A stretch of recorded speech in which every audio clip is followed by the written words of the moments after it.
Nós temos agora o Gregório do Vivier aqui conosco. Eu fazia tempo que queria conversar com ele. O Gregório, de vez em quando, bate um papão aqui com a gente da TV Democracia. E ontem fiz uma entrevista com ele aqui. Vocês se lembram que o Gregório foi o protagonista de uma encrenca, né, Rafa, com o Ciro Gomes? Em pleno finzinho de campanha, essa coisa toda, o Ciro se meteu a discutir com artista. Não entendi aquilo. Ontem resgatei com o do Vivier esse episódio. E aí vamos ver como é que ele saiu do processo eleitoral, né? Vamos lá, com vocês então, o Gregório do Vivier, que é esse grande ator, humorista, escritor, que a gente aprendeu a admirar. Falando sobre Ciro Gomes para o começo da entrevista. Olha, uma coisa que ficou muito clara naquele debate, para mim, pelo menos, acho que eu cheguei a falar isso, é que o problema do Ciro não é corrupção, o problema dele com o PT não é sobre corrupção, nem é sobre ideologia, nem é sobre nada disso, não é sobre programa, é uma discordância que tem muito mais a ver com uma vontade de protagonismo dele.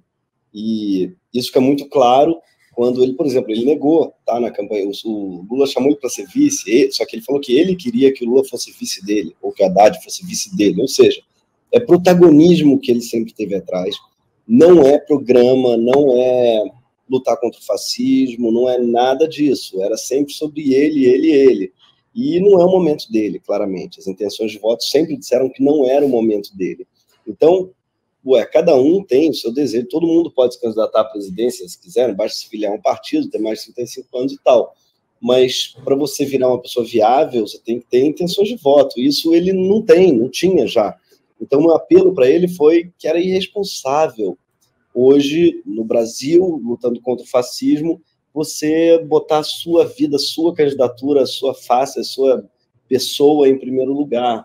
Eu achei tão bonito o que tantas pessoas fizeram nessas eleições, não é? Porque a gente está falando do Ciro, mas muita gente fez o caminho contrário a ele. A Marina Silva, para começar. Você acha que a Marina Silva não tem discordâncias com o Lula? Claro que tem, justificadíssimas, mas entendeu que não era o momento de colocá-las. A mesma coisa o Alckmin, imagina, quanta diferença o Alckmin não tem com o Lula, está lá, sendo vice dele, porque entende a urgência de lutar contra o fascismo. E o Ciro podia ter seguido algum desses caminhos e seguiu uma opção que eu achei muito ruim para todo mundo. Para ele, para a carreira dele, que terminou com 3 milhões de votos, mas também para o Brasil, porque ele acabou jogando muitos eleitores dele para a direita. Hoje ele tem um eleitor que está meio a meio, né? Metade vai para o Lula, mas parece que metade, segundo as pesquisas, não sei o quanto que elas conseguem aferir isso exatamente, mas metade, segundo as pesquisas, diz que vai para o Bolsonaro. E a culpa é do Ciro. O Ciro que radicalizou, no mau sentido eles, não é? Radicalizou no sentido de... botou eles... o Ciro jogou, demonizando o Lula, dizendo que o Lula era o maior bandido que já tinha, ele tornou impossível um apoio no segundo turno. Então, ele diz que apoia protocolarmente o Lula e tal, mas como é que ele vai apoiar depois de ter passado tanto tempo falando impropérios, absurdos, enfim, coisas que não fazem o menor sentido? É muito difícil mesmo, ele tornou muito difícil esse apoio, essa migração do eleitor dele para o Lula no segundo turno e por uma questão de vaidade, porque a gente sabe que ele tem muito mais a ver com o Lula, historicamente pelo menos, do que com o Bolsonaro. Ele fez parte do governo Lula, já foi amigo do Lula, e o programa dele, o tal do PND, que ele acha que é revolucionário, se parece muito com o governo do Lula.